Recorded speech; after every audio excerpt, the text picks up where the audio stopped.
Taking advantage of the training is critical. They all kind of know buses are coming, and then all of a sudden the electric buses are there. I'd been contacted by Janet about helping to develop some courses for electric school bus. That was exciting because she's involved in a statewide grant. She's got a lot of good plans, and I get an opportunity to do one of the things I do best, which is design curriculum. Douglas Redman. I work here at College of the Desert, and I'm an automotive advanced transportation professor. I actually got into automotive accidentally in high school. I wanted to take a water polo course, but they didn't jive in the schedule. So I took 4 years of auto and I loved it. I worked really from that point for about 20 years out in the field. I got an opportunity to go with Mitsubishi Motors at their North America headquarters as an instructional designer. So I would write the curriculum for the technicians. And then at Kia, I ended up working on a master's degree. So I thought, you know what?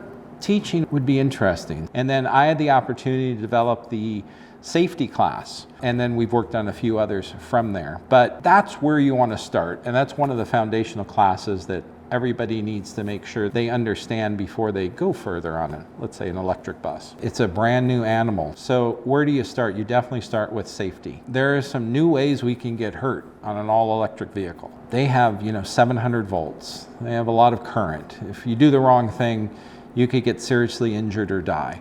And they certainly need to be respected. And you need to be intentional in what you do, but you can safely work on these. As you're providing training and developing training, you really want to look at who that learner is. We have some people who've never been in a position to work on anything but a diesel bus. And then it's interesting, we get some carryover people from the car industry who have a lot of electrical and maybe some high voltage backgrounds now working on buses. All of us, no matter what it is, are resistant to change. But at the same time, these guys are sharp. They've been doing it for a long time. And once they've gotten their hands on it and done it safely, they progress pretty quickly. They know if you're not the real thing or not giving them something that's useful to them because they work on these every day, right? And they've been doing that for 20 years. You can go in and offer those gentlemen something, you've done a good job that day. Key though, I really believe, is developing quality courses. Because if you develop a 4-hour, 8-hour, 16-hour course, but it's not giving them some of the tools and skills they need, then you're going to quickly lose them, as it should be. So the functionality of that bus and whether or not it's going to be put into service and useful or always breaking down, having trouble, not on the road, costing money, comes down to the technicians in most cases. You got to get the bus, you got to get the right build, but then you have to keep it going. That's where the training's so critical. And through the ATL, the California Energy Commission grant, there's some amazing training we put together.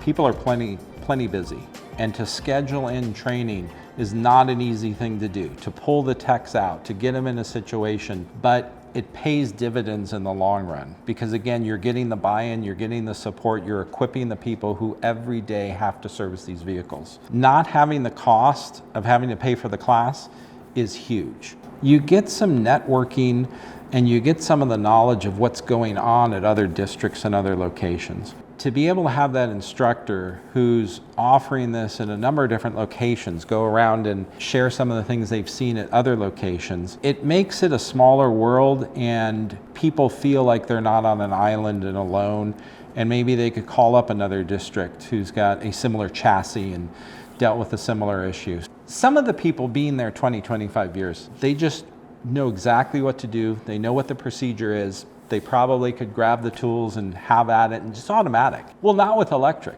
They have to, intentionally think about what the steps are. And that's fun for them because it's a new challenge for them. It can be frustrating though, if you have this problem and you don't have the training, you don't have the information. I really have to commend the California Energy Commission because it's not just about getting buses at the district, but training was paramount to them. Having it at no cost doesn't get any better because it's expensive to send qualified person out. It's just a golden opportunity right now. And the more training you can get the technicians, the more comfortable they're going to be, the more they'll develop that electric brain where they could absorb even higher levels of training, which is just going to equip them better and better to take care of that unit. So with any technology, If you have a bus that's not operating properly, it could be something simple or something complex. You would like to have your in-house people trained to handle that simple, because to send that out to a third-party expert, the manufacturer, or whatever it may be, is extremely costly. And getting your people up to speed where they're comfortable knowing this is something we can handle and we're going to go after that, versus we're just not going to touch it, we got to sub that out. That's going to get old and expensive really quick if that's the attitude with everything that goes wrong. Taking advantage of the training is critical. They all kind of know buses are coming, and then all of a sudden the electric buses are there. And if they haven't already started planning the training, they're behind the curve. And that adds even more tension to this piece they're not familiar with.